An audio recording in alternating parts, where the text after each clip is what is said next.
चलिए आज हम हड़प्पा संस्कृति के चैप्टर खत्म करने के बाद आज हम पढ़ेंगे वैदिक काल को।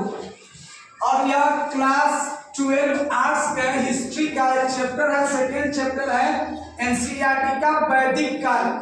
हड़प्पा सभ्यता के बाद कि इस कबीलाई संस्कृति के प्रवर्तक क्या थे? आर्य थे। आर्य जो लोग थे वह हड़प्पा सभ्यता के बाद इस कबीला में मतलब छोटे छोटे टुकड़ों में बांटकर और अपनी जिंदगी को गुजारते थे। तो हड़प्पा सभ्यता के बाद की इस कबीलाई संस्कृति के प्रवर्तक को क्या कहते हैं? आर्य आते हैं। इसके बाद में हड़प्पा संस्कृति के बाद अगर कोई संस्कृति आती है तो वह वैदिक संस्कृति आती है और आर्य की आती है। इसलिए इसे आर्य संस्कृति भी कहा जाता है। वैदिक काल को आर्य संस्कृति भी कहा जाता है। वेदों में उल्लेख होने के कारण इसे वैदिक संस्कृति भी कहा जाता है। वेदों में उल्लेख होने के कारण इसे वैदिक संस्कृति भी कहा जाता है। अब हम आते हैं वेद का अर्थ जानते हैं। वेद कुल वेद कितने हैं? 4 और अन्य वेद 2 है। अन्य नाम क्या है? संहिता, श्रुति, इसके अन्य नाम है। वेद का अर्थ होता है ज्ञान और संकलन कर्ता जो है कृष्ण द्वैपायन वेद व्यास को माना जाता है। अब हम आते हैं वैदिक काल को 2 भागों में बांट दिया गया।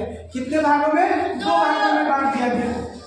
ऋग वैदिक काल तो 1500 ईसा पूर्व से लेकर 1000 ईसा पूर्व तक ऋग वैदिक काल माना जाता है और उत्तर वैदिक काल 1000 ईसा पूर्व से लेकर 600 ईसा पूर्व तक उत्तर वैदिक काल माना जाता है।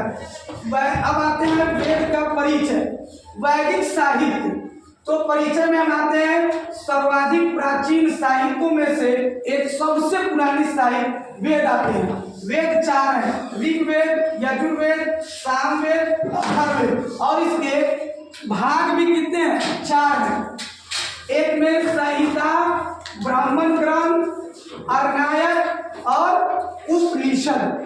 ये 4 इसके 4 भाग हैं और 4 वेद हैं। फिर हम इससे आगे पढ़ने की कोशिश करेंगे। मिलेंगे अगले वीडियो में। अगर आपको यह वीडियो अच्छा लगता है तो इसे सब्सक्राइब करें, लाइक करें और अपने दोस्तों के साथ शेयर करना ना भूलें।